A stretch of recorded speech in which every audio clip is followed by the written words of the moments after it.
Amém. Quantos marcaram o encontro com Deus? Amém, gente? Quantos estão felizes por estar aqui mais uma vez na casa do Senhor? Diga glória ao nome do Senhor Jesus. Gente, nós vamos continuar falando nessa noite sobre o Evangelho segundo escreveu o evangelista, o discípulo João. Nós vamos falar sobre o Evangelho segundo escreveu São João. E esse tema é muito longo, é vasto, é grande. Então eu queria que a gente aproveitasse o máximo, tá, dessa oportunidade, porque nós vamos, como eu disse semana passada, nós vamos dar uma passeada de forma panorâmica por cima do Evangelho. E à medida que a gente fizer essa viagem panorâmica, a gente volta entrando nos detalhes, tá? Que vai ser muito importante, muito rico, principalmente para as nossas vidas, para nós que somos cristãos de verdade. Eu disse semana passada que o conselho para aquele que quer ler, estudar, aprender, conhecer a palavra de Deus, é que comece lendo. Se você é neófito, ou seja, se você é novato, comece lendo os evangelhos. Dos evangelhos, o meu conselho é que você comece pelo Evangelho segundo escreveu São João, tá? Hoje nós vamos falar do Evangelho que apresenta o Cristo revelado. João vai revelar o Cristo revelado, tá? Anote aí, nós vamos falar sobre isso hoje. Antes, porém, de nós entrarmos, eu vou fazer uma leitura de um texto, que é um texto aleatório, não necessariamente um texto incursivo ao Evangelho de João, mas um texto que também ele tem toda a sua conotação, o seu lugar. Abra sua Bíblia comigo no Evangelho segundo escreveu São Lucas, capítulo de número 2. E depois eu quero fazer uma oração também com os irmãos pela família do irmão Carlos,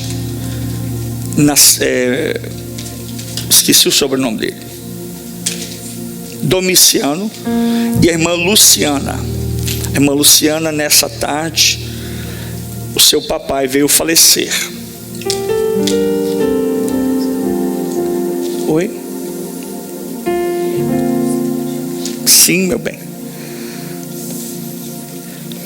Então nós vamos orar também pela vida da irmã Luciana, que o papai faleceu hoje à tarde. Depois os irmãos, talvez não hoje, amanhã, dê uma ligadinha para ela. Eu saindo daqui, eu vou até sair um pouco mais cedo, nós vamos dar uma passadinha lá. Já orei com ela, já orei com ele, mas eu estou indo lá daqui a pouco com a minha esposa. Evangelho segundo escreveu São Lucas, capítulo de número 2, a partir do verso 40. Antes, porém, eu quero também dar uma saudação de bem-vindo, nesse caso, bem-vinda a irmã Tamires, que está conosco nessa noite. Eu acredito que pela primeira vez. Ela é sobrinha da irmã Eliana, da irmã Lia, e está conosco nessa noite. Uma alegria, é um prazer, um privilégio poder recebê-la aqui. Sinta-se à vontade, essa é a casa de Deus, obviamente a sua casa também. Vamos dizer para ela que ela é bem-vinda, em nome de Jesus. 1, 2, 3. Seja bem-vinda em nome de Jesus. Depois os irmãos vão cumprimentar você, cumprimente, tá? Para que ela se sinta bem acolhida no nosso meio. Evangelho segundo escreveu São Lucas.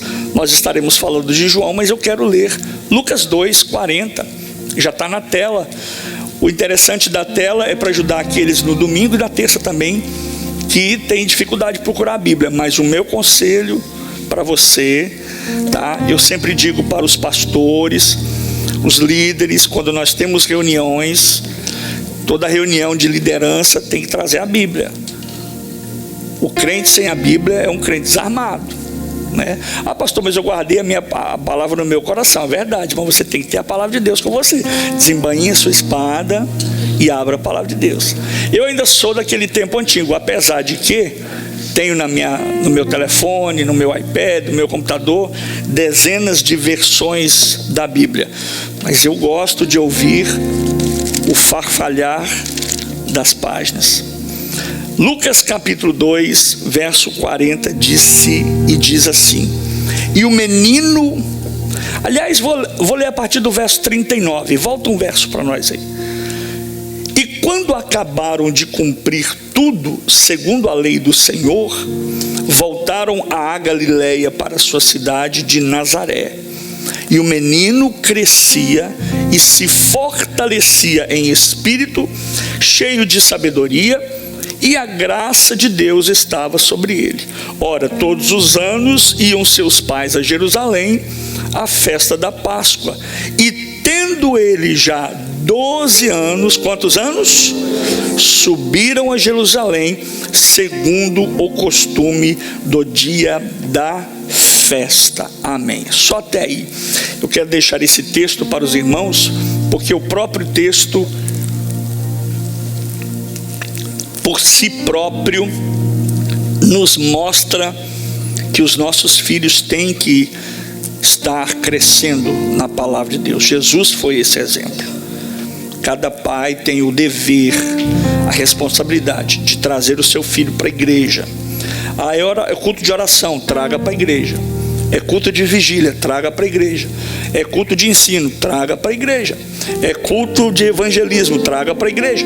Nós temos que ser bem taxativos disso, aprender que o nosso lugar, a nossa prioridade é a casa de Deus. É a casa de Deus.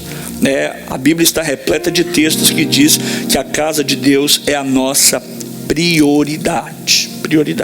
Amém? Eu quero, mesmo sentados, dirigir a Deus uma palavra de oração em favor da vida da família do irmão Carlos, principalmente da irmã Luciana, que teve o pai faleceu essa tarde. Feche os seus olhos comigo. Senhor Deus, no nome de Jesus, nós queremos nesta hora mais uma vez entrar na tua presença com ação de graças e com hinos de louvor, ó Deus, e também entrar na tua presença clamando, suplicando, ó Espírito Santo de Deus, pelo teu conforto, o teu abraço, o teu amparo, o teu carinho, o teu cuidado pela vida da irmã Luciana, a sua família, os seus entes queridos. Ó Deus, nesta tarde que o teu Espírito continue, porque eu sei que ele já está trabalhando, continue confortando, guardando o coração da irmã Luciana. Abençoe o irmão Carlos, abençoe a Maria Alice e abençoe ao Azaf. É o que nós te pedimos nesta hora, no nome de Jesus. E quantos dizem amém, Jesus? Gente, eu não me canso de dizer que o culto de ensino, como o próprio nome já disse, é o culto de ensinar a palavra de Deus. Talvez possa parecer taxativo, talvez possa parecer repetitivo, mas eu compreendo que a função do pastor é essa. Eu sempre digo aos diáconos, quando a gente orienta os diáconos no que tange a coordenação, ao bom andamento da obra, ao cuidado, principalmente quando temos crianças, muitas crianças que correm, que andam, que falam. E alguns diáconos se sentem constrangidos porque eles chamam a atenção da criança uma vez, duas vezes, já talvez não querem, porque não querem ser muito taxativos. Mas eu sempre digo para eles que criança é o seguinte: criança é criança. E nós sempre temos que instruir a criança. O menino passa fazendo uma arte, você corrige. Ele passa de novo, você corrige. Ele passa outra vez, você corrige. Você está ensinando. E o pastor, a função do pastor é essa: é sempre estar repetindo muitas vezes algumas coisas, e nesse caso as mesmas coisas, para que haja um bom andamento, uma boa compreensão. Eu me lembro de palavras que o meu pastor dizia há 40 40, 45 anos atrás, porque ele repetia as mesmas coisas, e minha mãe dizia: meu pastor falava isso, meu pai dizia: meu pastor falava isso. Não porque ele falou uma vez e depois nunca mais falou, porque ele sempre vem orientando. Então eu quero repetir novamente: o culto de ensino, como o próprio nome já diz, é um culto de ensino da palavra. Por isso é importante nós falarmos, e aqui nesse culto tocarmos em assuntos que seria difícil para mim falar num culto evangelístico, num culto de família, num culto como um culto de domingo. Olha que bênção são os nossos cultos de domingo. A graça de Deus, ela se manifesta de uma forma extraordinária. E aqui eu quero abrir um grande parênteses para mostrar para os irmãos e ensiná-los e dizer para vocês que Deus opera, o Espírito Santo opera no que nós chamamos da multiforme graça de Deus. Nem todo culto vai ser um culto de Pentecoste. Vai ser um culto que você vai ter que pegar o lenço e começar a chorar. Vai ser um culto de arrependimento. A maioria dos nossos cultos é um culto alegre, é um culto ávido, é um culto vívido, porque nós somos uma igreja animada. Não é só o pastor que é animado, a igreja em si é animada, os jovens são animados. E às vezes até se o pastor num culto de domingo, que é um culto explosivo, estiver desanimado, só pela animação dos irmãos a gente se anima também. Mas o Espírito Santo, ele trabalha na multiforme graça de Deus. Então o culto de ensino é um culto voltado para o ensino da palavra, não que necessariamente o Espírito Santo não venha atuar de uma forma explosiva, porém Ele está aqui. Enquanto eu ministro, enquanto eu falo, quem fala através dos meus lábios é o Espírito Santo. É Ele que vai descortinando, é Ele que vai revelando. Então nós precisamos entender isso, falarmos, caminharmos e tocarmos em assuntos que são instruções. Aqui no culto de ensino são assuntos de instruções para a nossa jornada, a nossa caminhada, a nossa vida cristã, para proteger os irmãos de ventos de falsa doutrina, de falsos ensinamentos. Vocês já ouviram da minha boca e já ouviram da boca de outros pregadores que se alguém pregar uma outra palavra que o pastor não está ensinando, essa pessoa está em pecado, está em erro. Então nós temos que entender, e deixa eu lhe explicar um pouquinho como é que funciona a igreja do Senhor Jesus. A igreja, ela é formada por membros, a igreja é formada por congregados, e na igreja também temos pessoas que vêm e nos visitam, e são pessoas que visitam a igreja, e desta forma essas pessoas vêm para ouvir a palavra de Deus. E quando um visitante vem, ele vem, ouve a palavra fala com ele, e ele se converte ao evangelho. O propósito da igreja, escute isso, é que a pregação do evangelho, seja ela num culto de ensino, num culto de missão, e aqui fale para todos nós, todo culto nosso tem que ser cristocêntrico. Não pode ser outro alvo. O alvo é Cristo, a mensagem é Cristo, a mensagem é da salvação, a mensagem é da cruz, porque a proposta do evangelho é que haja transformação, que haja libertação. Precisamos ganhar almas para o reino do Senhor. E aqui fica o meu convite para todos vocês, para os jovens, para os irmãos e irmãs, adultos, casados, solteiros, todos nós temos um compromisso. Qual compromisso é esse, pastor? De pregar o evangelho. Como é que eu prego o evangelho? Convidando alguém para vir à casa de Deus, convidando alguém para ouvir a palavra de Deus, convidando alguém para vir aqui e receber uma mensagem, uma oração que vai mudar, que vai transformar a sua vida. A principal meta, o principal alvo da igreja é ganhar almas para o reino do Senhor, para que pessoas venham do mundo e se convertam a Cristo e passem a ter uma vida cristã e uma vida de santidade. Duas coisas: uma vida cristã e uma vida de quê? Santidade. Agora, quanto a essas pessoas que vêm talvez pela primeira vez e ouvem o evangelho, nós esperamos, e elas se convertem, nós esperamos e aguardamos que essa pessoa, ela entre e passe por um caminho que é chamado processo de transformação. um processo de mudança, um processo de regeneração, um processo de mudança de mente, de atitude. Na teologia e no grego nós chamamos de metanoia. Anote esta palavra. A palavra metanoia quer dizer mudança de mente. Quando alguém ouve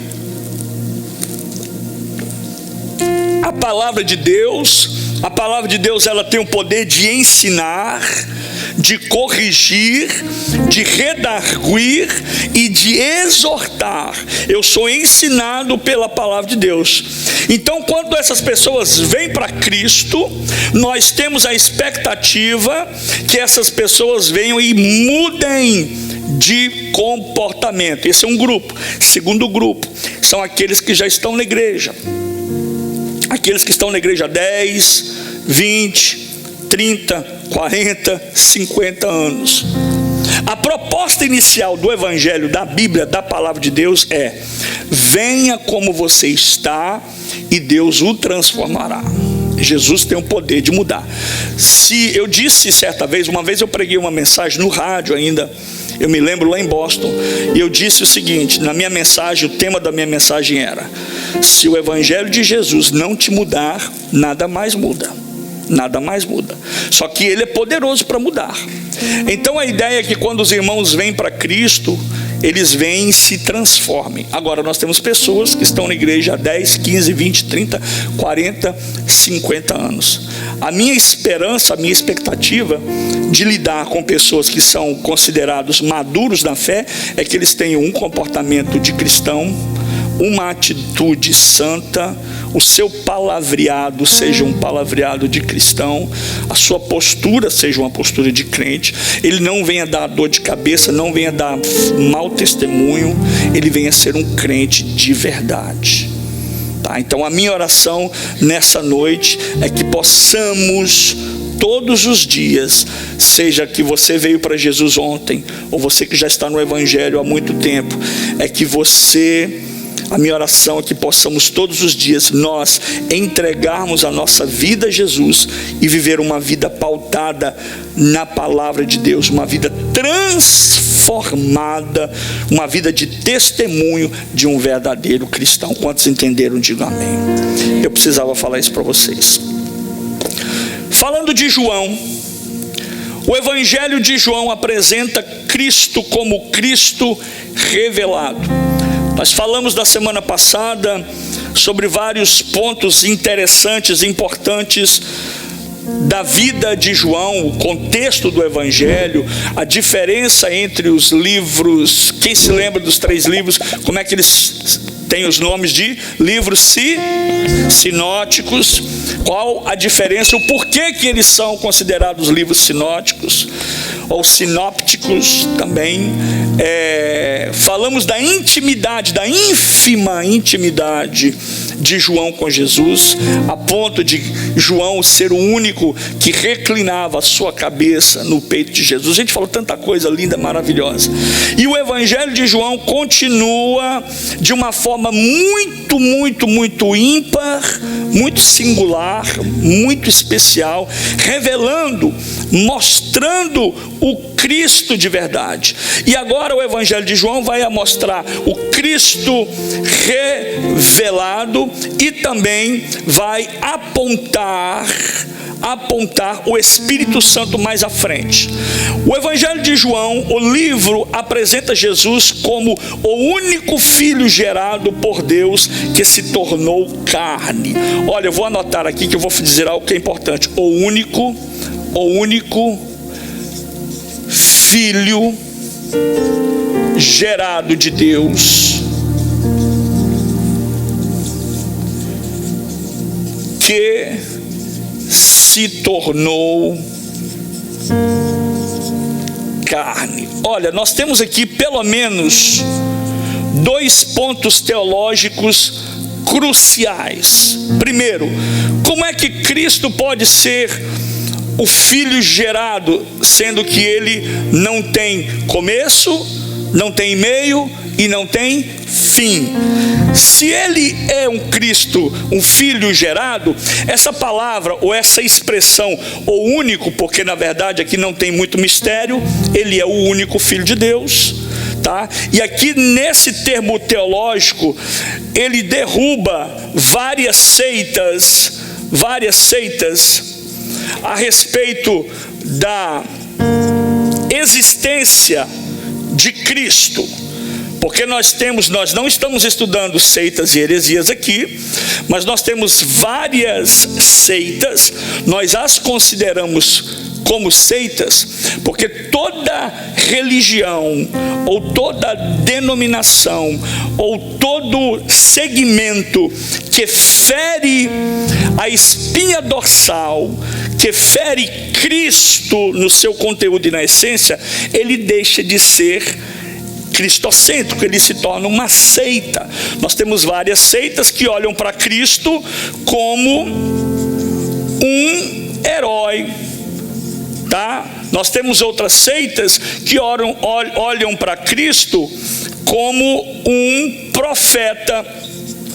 Nós temos outras seitas que olham para Cristo não como filho de Deus. Temos sim, senhoras e senhores, não como filho de Deus.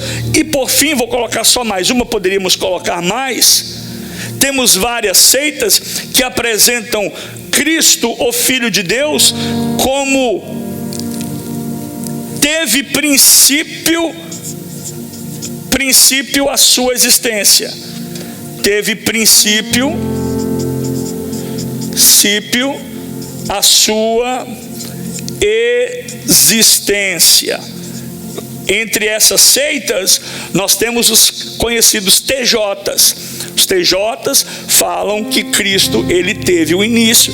Por quê? Porque eles olham apenas pelo conteúdo histórico. Eles não conseguem admirar, eles não conseguem entender e compreender a magnitude, a existência, o poder, a majestade, se eu posso usar esta palavra, a inexistência, ou seja, a falta, nossa mente é tão pequena para entender isso, mas a falta de existir em um ponto da vida. Por isso que ele, Cristo, Jesus, é chamado de quê? Pai da eternidade. Lembre-se disso, Jesus nunca teve princípio, por isso nós não podemos, a gente até fala, a gente até usa essa expressão, mas é um erro de linguagem, mas nós nunca poderíamos dizer que Jesus era, porque ele nunca era. Ele é o Pai da eternidade. Por isso aquele texto lá de João diz que ele é o mesmo ontem. Como é que ele pode ser o mesmo ontem? Ele era ontem, mas Jesus não era. Ele é o mesmo ontem, é o hoje e é eternamente. Então esse texto, o único filho gerado, aqui, gente, nós temos o que nós chamamos de eufemismo. Vou tentar anotar aqui no canto, tá? Eu estou ruim para escrever aqui hoje. Eufemismo. Pega-se uma palavra que tem uma expressão, que tem uma difícil colocação e facilita para o nosso entendimento, a nossa compreensão. Por exemplo, vou dar um exemplo. Quando a Bíblia diz que aqueles que morreram em Cristo estão dormindo no Senhor, e aqui algumas seitas e religiões pegam isso e falam sobre a teologia do sono e outras mais da teologia, o sono da alma, entendeu? Não quer dizer que o crente, quando morre, ele está dormindo. Ele pega a palavra morte, que é uma palavra dura, pesada, dolorida, e tenta amenizar e fala que quem morreu, ele está dormindo ou está descansando no Senhor. A mesma coisa aqui, o único filho gerado que se tornou, agora aqui é literalmente, que se tornou carne. Pasme, senhoras e senhores, Deus é carne ou Deus é espírito? Deus é espírito. O Espírito Santo é carne ou o Espírito Santo é espírito? Jesus é carne ou Jesus é espírito? Mas quando chegarmos no céu, nós vamos poder tocá-lo, porque nós vamos ter um corpo glorificado, como que Ele é. Olha que maravilha, olha que beleza que Deus, o cuidado de Deus para conosco. Às vezes as pessoas, algumas seitas, algumas heresias, pensam que quando a pessoa morre, ela se transforma num plasma, né? Num negócio assim, inanimado, que não tem forma. Mas nós não. Quando nós passarmos, lembre-se disso, o crente não morre, o crente passa dessa vida para a vida eterna. Por isso sempre que eu digo, esses olhos aqui, a terra não vai comer não, meu filho, eu vou ser arrebatado antes. Então quando nós formos arrebatados, aqueles que já partiram, descansam no Senhor, estão dormindo no Senhor, estão descansando em Cristo, quando forem arrebatados, é isso que os mortos almejam, sabia? A única coisa que os mortos almejam é o arrebatamento. Será um dia mais glorioso. Por isso que lá Paulo diz assim, Paulo é o único que trata desses assuntos de forma mais detalhada. Lá em 1 Coríntios capítulo 15, versos 50, 51 em diante, ele diz, aos mortos, o que acontecerão? Eles ressuscitarão primeiro. Olha que privilégio, é uma honra, é um privilégio. Por isso que eu digo, gente, nós precisamos aprender a honrar a Deus em vida, porque Deus vai nos honrar também na vida eterna. Deus vai honrar você, vai me honrar. Até depois da morte seremos honrados pelo Senhor. Os mortos ressuscitarão primeiro, e depois nós, os que ficarmos vivos, o que vai acontecer? Seremos transformados, não arrebatados, transformados, como num abrir e fechar de olhos. Vai ser algo instantâneo. Tenta dar uma piscada para você ver aí. É assim que vai ser o arrebatamento. É assim que vai ser a transformação dessa matéria, disto que é corruptível, e que se transformará no incorruptível. Quantos entenderam? Diga amém. O Evangelho de João apresenta Cristo, um Cristo revelado. O livro apresenta Jesus como o único filho gerado por Deus, que se tornou carne. Olha, lembre-se, Jesus se tornou carne. E a Bíblia diz, e nós vamos ler esse texto algumas vezes, e diz que Ele habitou entre nós.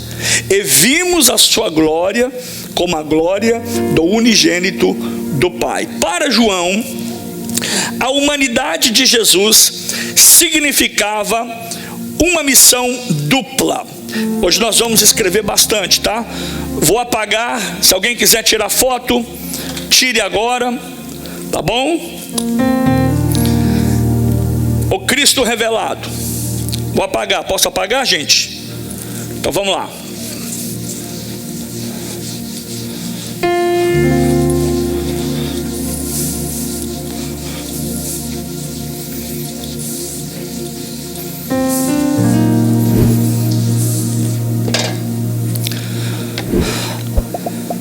João apresenta a humanidade de Cristo, ou seja, o Cristo humano.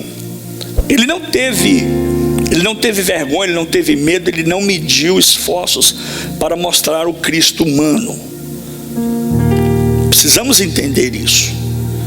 E para João, a humanidade de Jesus significava uma missão dupla. Primeira, como humano, ou como vivo, ou como matéria, para João, ele é o Cordeiro de Deus. Cordeiro de Deus.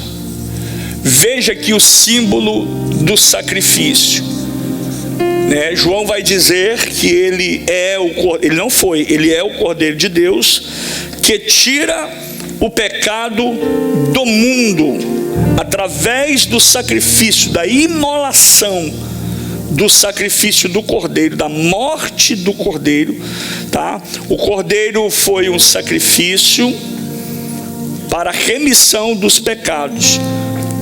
Jesus veio para realizar o último ato de sacrificial, depois de Jesus, não existe mais nenhum sacrifício. Antes de Cristo, vocês sabem muito bem a história do Antigo Testamento, e até aqui abro um parênteses para dizer que na entrada principal de Jerusalém, naquela época, antes, próximo ao templo, era mal cheiroso. Imagine, porque existia uma pia onde era derramado o sangue dos animais, dependendo do tamanho do pecado, era o tamanho do animal. Se o pecado era considerado insignificante ou pequeno, apesar de que, veja só, essa ideia de pecado, pecadinho, pecadão, isso vem dos primórdios, né? E pecado para Deus não tem tamanho. Pecado é pecado, omissão é pecado. Tudo que fere a santidade de Deus é pecado. E os animais que eram sacrificados, o cordeiro era o principal, era o mais caro, era o mais valioso. Até nisso o símbolo do cordeiro é importante. E Cristo veio para ser imolado, o Cordeiro de Deus que tira o pecado do mundo. E depois do sacrifício de Jesus, acabou-se, cessou o sacrifício. Cessou, não houve, não há necessidade. Olha como é que o diabo é sujo. Em algumas seitas, em algumas religiões, em algumas seitas e algumas religiões por aí, exigem sacrifícios até hoje de animais. Na Índia, por exemplo, existe uma festa anual que é um exercício à mutilação do corpo. Eles tiram lá uma época do ano, não sei qual mês do ano, mas eles pegam como se fosse umas tiras de couro, e na ponta dessas tiras, na ponta de cada tira, uma navalha bem afiada, e eles saem pela rua em procissão e se mutilando, cortando para lá e para cá, e o sangue correndo e as costas sendo mutiladas. Porque em procissão, em processo de santificação. Se Jesus não tivesse vindo, talvez isso seria válido, mas Jesus veio, e o sacrifício de Jesus, ele aniquila qualquer mutilação humana e animal, porque ele é o Cordeiro de Deus. Então ele, como Cordeiro de Deus, ele procurou a redenção da humanidade através da sua vida e ministério. Ele revelou o Pai, ele revelou o Pai. Então o processo, a apresentação de Jesus na visão joanina, foram duas primordiais. Primeiro, ele apresenta o Cordeiro de Deus como sacrifício pelos meus pecados, como sacrifício para redimir-me do pecado, e ele mostra Deus em Cristo. Lembre-se que Jesus vai dizer várias vezes: aquele que vê a mim, esse vê o Pai.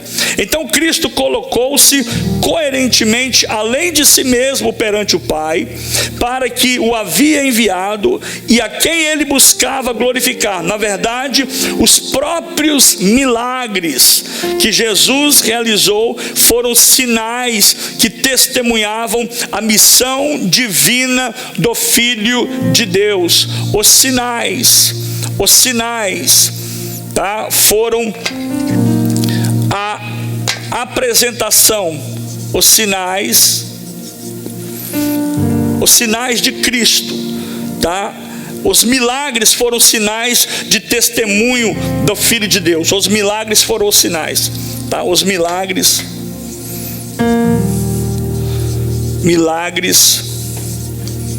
foram os sinais de Deus ao homem, tá? E a gente vê inúmeros milagres que Jesus realizou. O Evangelho de João não só também apresenta o Cristo revelado, mas ele apresenta o Espírito Santo em ação, tá? O Evangelho de João, ele apresenta o Espírito Santo. Anote isso, gente. Espírito Santo em ação, tá? Ele vai agir. E aqui eu quero abrir outro parênteses para dizer para todos os irmãos, se alguém perguntar que tipo de crente que você é, a primeira coisa que você tem que dizer é: eu sou um crente continuista. O que é isso? É um crente que continua acreditando na obra do Espírito, tá? Que ele fala, que ele revela. Eu posso estar aqui com você conversando aqui, se ele quiser revelar alguma coisa, ele revela, porque ele fala. O Espírito Santo, a obra é dele, ele cura. Existem milagres. Essa semana eu fui procurado por 2 pessoas que me perguntaram que tudo que estão vivendo aqui na igreja é novidade para eles. E eles eram crentes, eles são crentes, mas não experimentaram de onde eles eram, onde eles estavam, essas manifestações dadas pelo Espírito Santo. Agora, deixa eu abrir, parece que a noite é a noite de abrir parênteses, né? Eu vou abrir outro parênteses aqui para dizer algo para vocês.